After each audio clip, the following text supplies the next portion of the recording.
a hot Sunday afternoon, someone living a couple of kilometres from my place had a call from his friend and said, "Let's go to the beach."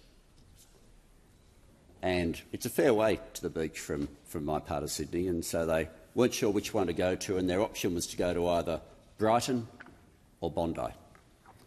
And they tossed it up, and Ahmed said, haven't been to Bondi for ages, let's go there. And they went there for a coffee. First coffee shop said, no, we're closing down, that's shut shop. Second coffee shop, same story. Third, same story. So he noticed that there was something going on in the park.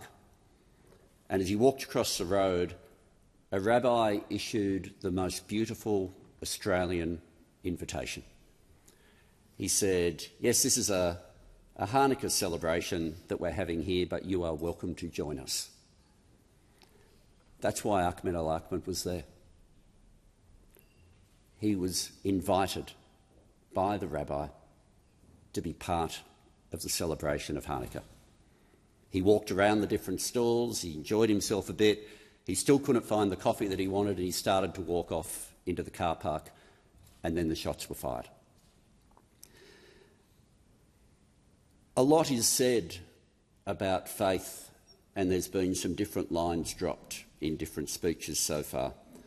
I simply say this: no one is going to tell me that Ahmed al-Ahmed was the same religion as the gunman. He was there on the invitation of a rabbi, and then the moment the Jewish people of Bondi were under threat, he did not care about his own safety. He went forward in the line of fire, and we know what followed. When I visited him in hospital, his explanation of what he did was very much about the hand of God, a story that you could have heard from somebody of almost any faith. And I just think it's important, as we work through the horror and the hatred and the evil, the unspeakable evil of those gunmen, we need to not lose what's best about Australia, and we don't assign it on the way through to the wrong people. I was asleep. My wife and I were celebrating our anniversary. The phone rang. It was the secretary of my department to say that gunshots were being fired in Bondi. We didn't yet know the cause, but there was a Jewish celebration, and we thought it might be connected. Thanks to some quick conversations with Qantas, Sky and I were able to get on the next plane home. And first opportunity, both the police commissioner and Rabbi Zalman Castell were good enough to join me laying wreaths at Bondi when I was back in the country. The days that have followed have very often involved a man who will not be known to many members of Parliament here, but who is in the public gallery, Rabbi Mendel Castell. Rabbi Mendel I first came into contact with after the horrific anti-Semitism comments that came out of Bankstown Hospital. I reached out to him straight away for how do we, we'd done the condemnation, the response had happened immediately, but to talk through how we could provide better safety for Jewish patients. I wish it hadn't been that started the relationship, or the 14th of December that deepened it. But Mendel has been a pathway through to any family that has needed help.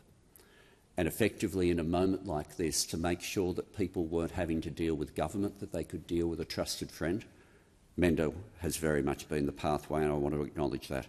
In fact, only weeks before, the kosher pantry had been established at St Vincent's Hospital, not realising the extent to which it was going to be so immediately needed.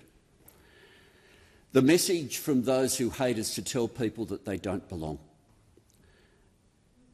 The message from Australia needs to be that we are all here together. We need to respond to hatred with the ferocity of laws that are carefully targeted. And I must say, in terms of hate speech, I wish we were going harder than we're able to go tomorrow, but we deal with the parliament we have. And I acknowledge the member for Wentworth, who's also been arguing on hate speech laws for a very long time. But there is no greater signal, and I just want the Parliament to know, there is no greater response to people being told they don't belong than for Australia to respond to people and say, you are welcome here forever. Dan's partner, Crystal, made contact with Senator Dunniam and said, I want to stay in your beautiful country, but she had applied for a spouse visa, a partner visa, and no longer had a partner. She's now a permanent resident of Australia. Rabbi Yaakov Levitin's parents didn't realise that they were going to be asked to come from South Africa to be constantly helping with the grandchildren they thought they'd only visit. They're now permanent residents of Australia. And Geffen Bitton, who joined Ahmed al-Ahmed, who rushed to the exact same scene. He had only been awake for a day when Rabbi Mendel made sure that I was there to conduct the ceremony. Is a very weird one. We have to cancel someone's visa, put them in detention, and that gives me the right to give them whatever visa I want, to give them permanent residence, which people smile in different ways. Crystal joked as to whether she would have to be put in handcuffs. Geffen, who'd only been awake for a day, had the slightest smile about it.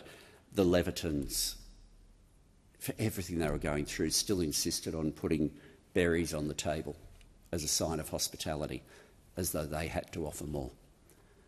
But in this moment, Australia has a chance to respond more loudly than the evil of the terrorists, and to simply say, they don't speak for us. Our voice is, you are welcome here forever. We will make it safe.